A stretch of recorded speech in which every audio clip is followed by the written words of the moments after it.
Hola, ¿qué tal, hermanos? ¿Cómo están? Gracias por estar con nosotros en este tiempo de reunión, sobre todo en esta semana muy especial de reavivamiento y reforma. Un fuerte saludo hasta sus casas, hasta sus hogares. Gracias por darnos la oportunidad, como siempre lo digo, de abrirnos su sala, ese comedor, tal vez el cuarto donde nos están mirando. Y pues bueno, un fuerte abrazo desde México. Aquí todavía es un poco de tarde. Yo sé que a muchos de ustedes ya están en la noche y me gusta saber cómo es que, a pesar de la diferencia de horarios, nos mantenemos todos en contacto. Y pues bueno, así que vamos a abrir la palabra del Señor. Ya hemos orado antes de iniciar todo esto. Yo sé que ustedes han estado pidiendo al Señor que en esta semana haga un cambio en nuestra vida. Nuestro hermano Henry, nuestro hermano Emanuel, nuestro hermano Luis han presentado temas en donde necesitamos creerlo firmemente porque Cristo está a la vuelta. Tenemos que aferrarnos a ese brazo poderoso es el brazo de nuestro Padre, y tenemos que hacer los cambios pertinentes para que el mundo sepa en quién hemos confiado. Y esa es la razón por la cual nos convoca esta semana, poder hacer la diferencia que hace falta tener ante el mundo. Así que bueno, vamos a empezar por favor a buscar en nuestras Biblias. Vamos por favor a Juan 3:6. Vamos por favor a Juan 3:6 y vamos a iniciar por ese versículo porque nos va a poner en contexto del tema de esta semana, de este día en especial, que son los frutos de la carne y el cristiano. ¿Es compatible esto? ¿Es posible de que coexistan ambas cosas en una misma persona? Se puede tener rasgos de la carne todavía y podemos llamarnos ser semejantes a Cristo, porque eso es lo que significa cristiano, ser semejantes a Cristo. Todo eso comenzó por ese sobrenombre que se le colocan a los primeros seguidores de Cristo, porque se parecían mucho a Él. Así que es posible que eso pueda existir hoy en día, a tener los frutos o los rasgos característicos de la carne y ser cristiano. Pues bueno, vamos a averiguarlo, por favor. Vámonos a Juan 3:6. Dice la palabra del Señor: lo que es de la carne, lo que es nacido de la carne, carne es. Y lo que es nacido del espíritu, espíritu es. Aquí ya está sentando las bases de lo que somos y a dónde vamos. No podemos engañar nuestra naturaleza. No podemos engañar lo que somos. Eso es lo que manifestamos y eso es lo que va por delante. Es por eso que cuando el Señor Jesús llegaba a cualquier lugar, la pura presencia de Él, y igual como los apóstoles, la pura sombra podía sanar a las personas, podían conocerle quién era realmente. Y pues bueno, es así en como nos damos cuenta en la primera definición de carne, de que el que es de la carne es carne, y el que es del espíritu es espíritu. Teniendo eso en cuenta, vamos por favor entonces a buscar nuestra siguiente cita. Y es aquí donde vamos a desarrollar un poco el tema, porque tal vez, y solo tal vez, podamos tener un par de esas cualidades que no debiera de ser así. Así que vamos a leerla, por favor. Vámonos a Gálatas 5:19 y 20, y dice: y manifiestas son las obras de la carne, que son adulterio, fornicación, inmundicia, lascivia, idolatría, hechicerías, enemistades, pleitos, celos, iras, contiendas, disensiones, herejías. Se cansa uno al tratar de decir todo. Envidias, homicidios, borracheras, orgías y cosas semejantes a estas, acerca de las cuales os amonesto, como yo os he dicho antes, que lo que practican tales cosas no heredarán el reino de Dios. Venimos hablando de un libro de Gálatas, si ustedes han tenido la oportunidad de leerlo. Habla acerca de cómo los Gálatas, después de ser redimidos, después de ser encontrados en el mundo tan perdido en donde se encontraban, rescatados de esas obras por las cuales ellos pensaban que al hacerlo con sus dioses encontrarían la salvación.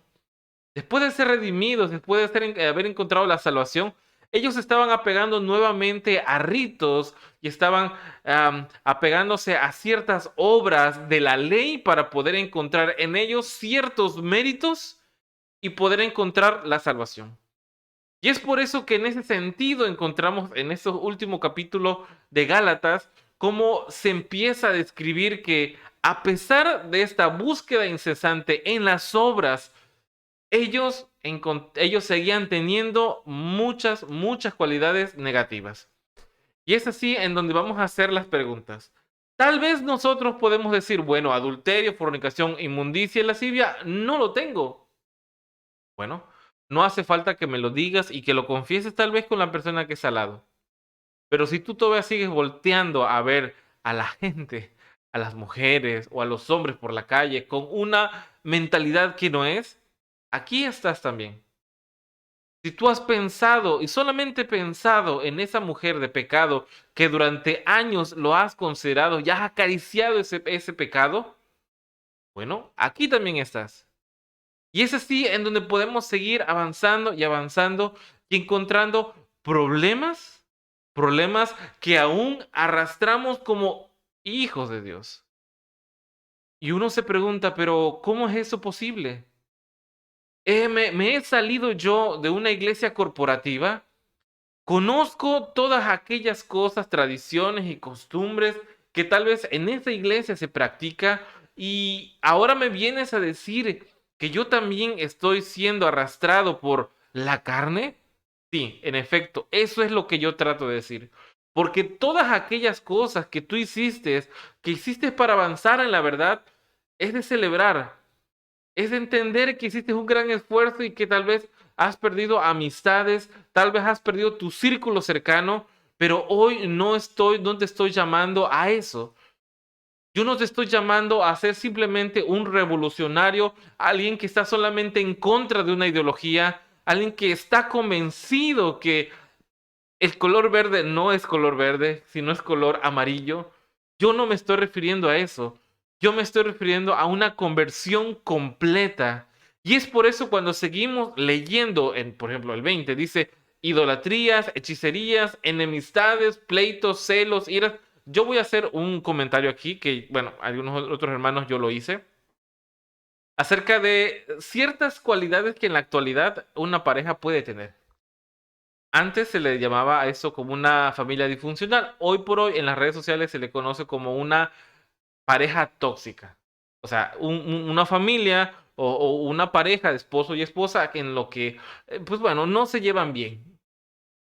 Y es cuando una de estas partes se enoja con la otra, tal vez el esposo con la esposa, y no se resuelve nada. No se resuelve nada. Y van a la cama, van a dormir y ambos se llevan con ese malestar. La palabra del Señor dice que no se ponga el sol sobre vuestro enojo. Pero bueno, esa pareja que es un poco moderna, un poco liberal, entiende de que no pasa nada. Pasa un día, pasan dos, y después cuando una de las partes tiene una necesidad, le habla un poquito temeroso para ver la reacción. Si la reacción es positiva, todo vuelve a la normalidad y nadie se pide perdón. Hoy por hoy es exactamente el mismo caso entre nosotros los hermanos. Muchas veces nosotros tenemos diferencias que desafortunadamente suceden ahora con la abundancia de comunicación que tenemos, como las redes sociales. Tenemos un problema, tenemos una diferencia y no lo resolvemos. Agarramos y bloqueamos a la persona o la borramos de Facebook y no queremos saber nada más.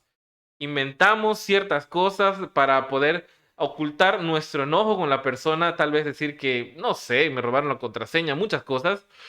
Y después de un tiempo, mando la solicitud de amistad nuevamente para ver qué pasa. Esa actitud, esa actitud no es de un hijo de Dios. Esa actitud, esa enemistad, ese pleito, eso que se trae y que no se resuelve, todavía son los mismos fundamentos de la carne que hace rato la gente del mundo tiene. Y hace rato que aun cuando seas un ministro, aun cuando seas alguien que ha entendido la verdad presente, aun cuando no seas trinitario, aun cuando sean muchas cosas en las cuales has avanzado, pero si las sigues teniendo, hace rato que estamos perdidos. Porque algo tan simple, tan sencillo como es de venir al altar del Señor, ofrecer nuestra ofrenda, voltear y ver si todavía tengo una enemistad con mi con mi vecino, con mi hermano en Cristo, con aquel que tal vez no tengo en mi propio país, pero por desidia, por molestia, no he tenido la capacidad y la humildad de acercarme y resolver el problema, esa ofrenda, ese ayuno, esa semana de oración, eso lo que hagas no sirve de nada, porque aún sigues teniendo rasgos de la carne. Fíjense lo que sigue diciendo: disensiones y herejías. Herejías, ¿qué son herejías? Bueno, son errores doctrinales. ¿Y qué acaso el no saber pedir perdón correctamente, no acaso es una desviación a la sana doctrina? ¿Qué acaso esperamos a que tal vez yo me presente a predicarles a ustedes que tenemos de que ahora adorar alguna imagen para que me consideren un hereje? ¿Acaso se necesita eso? ¿Qué acaso no la simple y sencilla razón de no saber perdonar, de no resolver los problemas entre hermanos, no acaso eso también es una desviación a la sana doctrina? Dice aquí envidias, homicidios, borracheras, orgías y cosas semejantes. Tal vez esas cosas ya no las vivo. Tal vez estas cosas hace 10 años, 12 años ya las abandoné cuando yo era del mundo y quería el evangelio. Pero contiendas, iras, celos, y muchas veces estos celos son amparados bajo la defensa de una verdad. No, no es cierto. ¿Cuál verdad? Realmente hay algo de fondo que todavía sigue existiendo como parte de la carne. Y hoy, en esta semana, hermanos, tenemos que hacer una reforma profunda. No es una cuestión de qué cosas he dejado de creer y qué cosas ahora ya sé defender porque ya manejo a Elena G. de Guay, ya conozco los textos, tengo mi libreta de apuntes porque he visto los videos de cierta persona y yo ya conozco más o menos cómo defender la doctrina. Eso no. Somos llamados a que Cristo viva en nosotros y que se refleje. Vamos a ver lo que dice la palabra del Señor en Primera de Juan 3, del 1 al 11. Vamos, por favor, a Primera de Juan. Voy a ponerlo aquí en pantalla para que lo puedan tener. Primera de Juan 3, del 1 al 11. Vamos a tratarlo de leerlo rápido para no demorarnos mucho. Dice: mirad cuál amor nos ha dado el Padre, que seamos llamados hijos de Dios. Fíjense qué amor, que esta raza caída ha sido llamada a ser hijos de Dios. Por eso el mundo no nos conoce, porque no le conoció a Él. Amados, ahora somos hijos de Dios y aún no se ha manifestado lo que hemos de ser, pero sabemos que cuando Él se manifieste, seremos semejantes a Él, porque le veremos tal como es. Y todo aquel que tiene esta esperanza se purifica a sí mismo como Él es puro. Todo aquel que comete pecado infringe también la ley, pues el pecado es infracción de la ley. Y sabéis que Él apareció para quitar nuestros pecados, y no hay pecado en Él. Todo aquel que permanece en Él no peca. Todo aquel que peca no ha visto ni le ha conocido. Hijitos, hermanos, ustedes que están allá atrás y yo también. Hijitos, nadie os engañe. El que hace justicia es justo como Él es justo. El que practica el pecado es el diablo, porque el diablo peca desde el principio. Para eso apareció el Hijo de Dios, para deshacer las obras del diablo. Todo aquel que es nacido de Dios no practica el pecado, porque la simiente permanece en él y no puede pecar porque es nacido de Dios. Hermanos, muchos de nosotros seguimos los mismos pasos que los fariseos al acudir al bautismo de Juan el Bautista. Venimos y tal vez nos hemos convencido de cosas por esa razón, por convencernos. Tal vez nos asustamos un poco de los juicios venideros. Tal vez ponemos atención a las noticias, a las profecías, a lo que pasan en las organizaciones, a lo que pasan en estas religiones infiltradas. ¿Y qué pasó en casa? ¿Cómo está tu familia? Una vez, desafortunadamente, un pastor de la iglesia adventista me comentó o nos comentó y me dijo, aquellas personas que se llaman reformadores y que andan por la vida diciendo que el arbolito de Navidad no existe, que es falso, que esto, que el otro, que la iglesia. Dice ese pastor. Yo me doy vuelta y les pregunto, ¿todo bien en casa? ¿Te llevas bien con tu esposa? ¿Tus hijos han seguido tu ejemplo y van contigo a la iglesia? ¿Creen lo mismo que tú? ¿Tienes hijos todavía bajo tu cargo, bajo tu tutela, y ellos están firmes en la fe como tú? ¿O solamente eres tú solo caminando en un camino en donde estás convencido, pero no estás convertido? Todo aquel que peca es hijo del diablo. Todo aquel que es nacido de Dios no peca. Y fíjense la promesa que se dice aquí. Dice, todo aquel que tiene esa esperanza se purifica a sí mismo, así como Él es puro. Si tú tienes esa esperanza, si tú todos los días te levantas para ejercer esa esperanza en ti, entonces y solamente entonces notarás un cambio en tu vida y irás purificándote de paso en paso, ganando batalla tras batalla, una tras otra con Cristo al lado. No será solamente un momento de arranque, de impulso, un momento en donde yo me convenzo de ciertas cosas, publico 2, 3, 4 veces en Facebook, lo comparto en mis redes sociales y después no sé quién soy yo, porque nadie me reconoce aparte de lo que digo.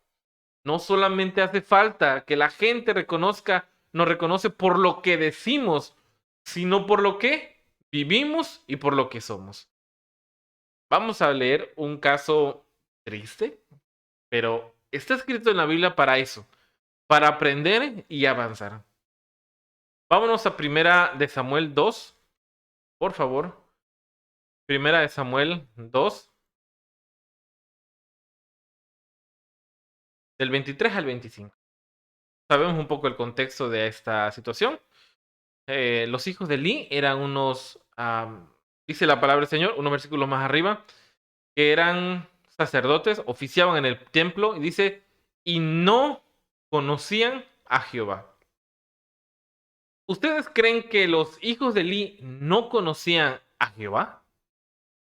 Ellos oficiaban, ellos sabían todo lo concerniente al santuario, sabían todo lo concerniente a las leyes, sabían todo lo concerniente a sacrificios y ofrendas. Ellos ministraban en los sábados y ellos estaban al frente del pueblo.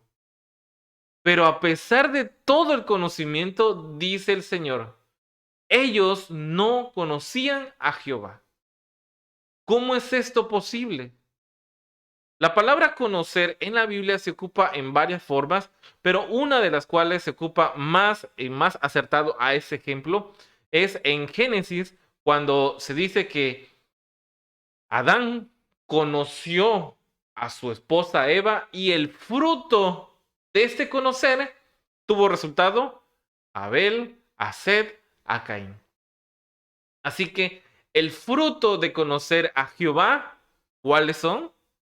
El fruto de conocer al enemigo de las almas, ¿cuál es? Pero vamos a ver un poco lo que sigue diciendo, lo que pasa con esos jóvenes. El 23 al 25 dice, y les dijo, ¿por qué hacéis cosas semejantes? El que le robaban el sacrificio a las personas que llegaban al templo. Porque yo digo, yo oigo de todo este pueblo vuestros mal procederes. No, hijos míos, porque no es buena fama la que yo oigo, pues hacéis pecar al pueblo de Jehová. Y si pecare el hombre contra el hombre, los jueces lo juzgarán. Mas si alguno pecare con Jehová, contra Jehová, ¿quién rogará por él? Pero ellos no oyeron la voz de su padre, porque Jehová había resuelto hacerlos morir. Aquí vemos un súper regaño que Elí le daba a sus hijos. Le decían, no, hijitos míos, tales cosas es malo ante los ojos de Jehová. La palabra del Señor dice que estos hombres adulteraban y se acostaban con mujeres aún dentro del templo de Dios. Cuando nosotros vemos la inauguración del santuario en Números, podemos ver que yo no lo sé, unos días, una semana, los hijos de Eli, los hijos de Aarón, un poco ebrios, entran con fuego extraño, con un fuego, con un pequeño carboncito, con algo entraron que era extraño al fuego que ya estaba dentro. Y salió un fuego consumidor y los mató a todos. Ahora estos hombres, ahora estos hombres duermen en adulterio abierto dentro del templo y no pasa nada. Y no solamente con eso, sino que el líder espiritual, tu padre, no los lleva ante la ley tal cual como se debe, tal cual como se le debería de juzgar a un hombre adúltero, a alguien que roba y le roba a Dios. ¿Hoy acaso tú tal vez no estás acariciando esos frutos de la carne todavía? Todavía te solapas y dices, bueno, no pasa nada. Tal vez yo voy a guardarme el diezmo, por decir algo nada más. Voy a guardarme el diezmo, lo voy a tener aquí aparte. am, eh, una vez lo saco, un día no. Le estamos robando a Jehová. Estamos acariciando nuestro propio pecado. Pero ¿por qué se da esta situación? ¿Por qué en Samuel se está viviendo, en primera Samuel, en esa etapa de la historia del pueblo de Israel, se vive esto? Vamos a ver qué es lo que dice 1 Samuel 3 del 1 al 4. Vamos a verlo. Después de todo esto que acontece, dice que el joven Samuel ministraba a Jehová en presencia de Eli. Y la palabra de Jehová escaseaba en aquellos días. No había visión frecuentemente. Y aconteció un día en que estaba Elí acostado en su aposento, cuando sus ojos comenzaban a oscurecerse de modo que no podía ver. Samuel estaba durmiendo en el templo de Jehová, donde estaba el arca de Dios. Fíjense cuántas cosas ya equivocadas van aquí. Y antes que la lámpara de Dios fuese apagada, Jehová llamó a Samuel y él respondió, heme aquí. ¿Por qué razón estaba el pueblo como estaba? Porque dice en el versículo 1 que la palabra de Jehová era escasa en ese tiempo. ¿Es escasa la palabra de Jehová en ti? ¿Cuántas veces estudias la palabra del Señor en tu vida? Dice, y no había visión frecuentemente.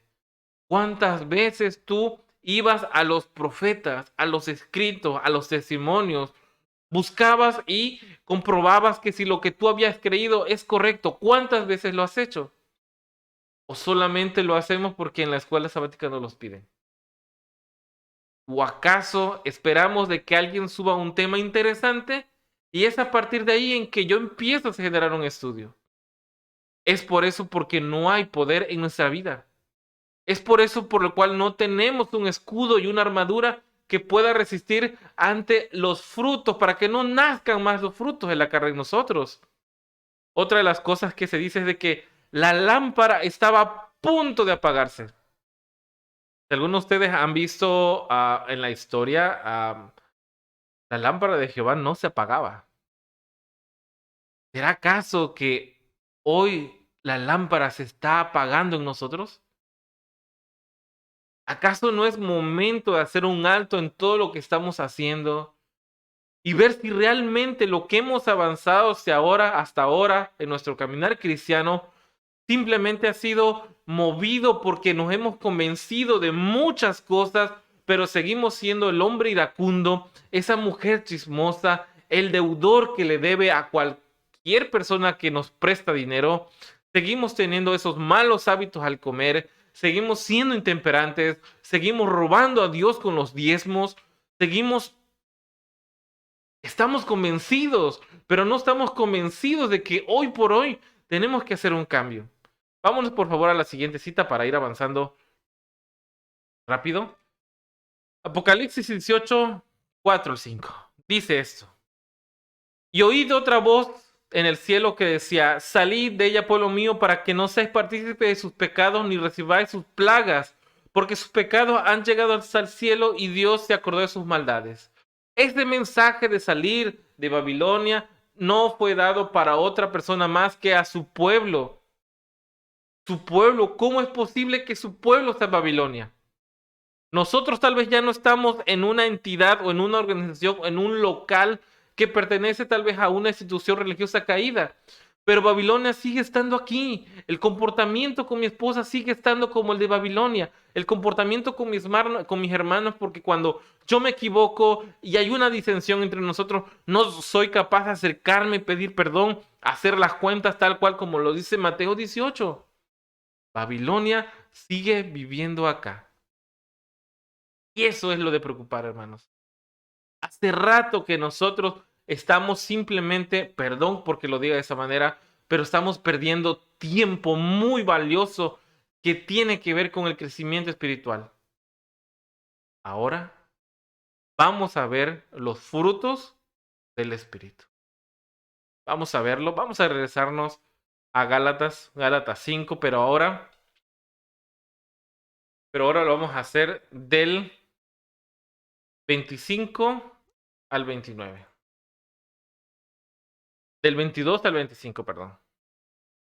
Mas el fruto del Espíritu es amor, gozo, paz, paciencia, benignidad, bondad, fe, mansedumbre, templanza, y contra tales cosas no hay ley. Pero los que son de Cristo han crucificado a la carne con sus pasiones y deseos. Y vivimos por el Espíritu, entonces andemos con el Espíritu. Hay cosas que cambiar hoy por hoy. Hay cosas que cambiar. ¿Tenemos que hacer una reforma en nuestra vida? Sí, tenemos que hacerla. Antes de hacer un comentario, antes de hacer un comentario por WhatsApp, antes de abrir ese video que no debes de ver, antes de sintonizar esa frecuencia en la tele para ver lo que ibas a ver, antes de hacer cualquier otra cosa que vayas a hacer, pregúntate, si Cristo estuviera conmigo, ¿qué haría? Si realmente Él habitara conmigo, ¿qué haría? Aférrate a eso porque esa cita de pecado que vas a tener, ese mensaje de lascivia que tal vez vas a mandar, tal vez esa mentira que vas a decir, esa acción como tal va de tu parte. Esa acción es tuya, no es de nadie más. La decisión la tienes que tomar tú. Cuando Pedro se bajó a caminar en el mar hacia su maestro, él fue el que tomó la decisión de apartar su vista. Los problemas estaban ahí, el mar estaba debajo, el Señor Jesús estaba de frente. Y mientras él no miraba el mar y no miraba los problemas y todas las tentaciones y deseos que estaban alrededor, él se mantenía firme en Cristo. El que se va a mantener firme y tomar la decisión de mantenerse firme, hoy eres tú. Cristo está con la mano extendida para tomarte y justificarte. A mí me agrada mucho un ejemplo, creo yo que ya lo he dado en otras ocasiones, en donde imagínense de que en su casa su hijo trae a un amiguito y ese amiguito jugando no obedece las reglas que usted ha puesto y pues bueno, usted ha dicho, ¿saben qué? Con la pelota de fútbol no lo jueguen aquí en casa adentro, van a romper algo. Este amiguito de su hijo, pues no hace caso, juega y en presencia de usted y en presencia de su hijo, rompe ese jarrón, ese florero más valioso que tiene. Por obvias razones, el niño es echado, llevado con su madre, es reprendido, pero su hijo lo admite nuevamente en casa. Y usted, molesto por la antigua decisión, le dice, bueno, pero ¿qué no ves de que este niño no hace caso? Su hijo le responde, sí, yo sé que no hace caso, pero el pago que él tuvo que haber hecho, yo ya lo cubrí. Aquí está tu jarrón, yo te conseguí uno nuevo. Con lo que tú me diste para allá a escuela, yo he comprado uno nuevo y lo he sustituido. yo quiero que ya no tengas en mal a mi amigo. Él ha cambiado. Yo sé que este ejemplo es un ejemplo muy simple y muy burdo, pero eso es lo que pasa cuando el Señor Jesús se coloca delante de nosotros. Nosotros no tenemos ningún mérito para estar aceptando su gracia, pero a pesar de todo eso, Él se coloca por delante y dice, Padre, yo he cubierto la deuda que Él tuvo contigo. Acéptalo. ¿Vamos a rechazar hoy la oportunidad de hacer una reforma completa en nuestra vida? ¿Qué necesitamos esperar más? Necesitamos tal vez estar en cama. Necesitamos tal vez estar en una condición muy lastimosa. ¿Acaso seguimos considerando que nuestro Salvador es como una fuente eléctrica que cada vez que hay oscuridad en nuestra vida, la encendemos para acudir a Él? Él es misericordioso, perdón. Y hasta ahora, Él puede suplir nuestras necesidades. Él sale y alumbra como el sol a la justicia que es, tanto a buenos como a malos. Pero llegará el momento en donde ya no más pasará. Vamos a ver una última cita. Vámonos por favor a 2 de Corintios. Vámonos a 2 de Corintios 6, del 1 al 2, que dice: Así pues, nosotros como colaboradores suyos, os exhortamos también a que no recibáis la gracia de Dios en vano. Porque dice, en tiempo aceptable te he oído, y en día de salvación te he socorrido. He aquí ahora el tiempo aceptable, he aquí ahora el día de la salvación. Hoy es el día de la salvación. Hoy es el día en donde necesitamos nosotros más que nunca hacer un reavivamiento y una reforma completa. Hoy por hoy necesitamos ver que los tiempos son muy peligrosos y que el Señor está a la puerta. Y lo que necesitamos es permanecer en equilibrio en Cristo. Eso es lo que necesita nuestra alma.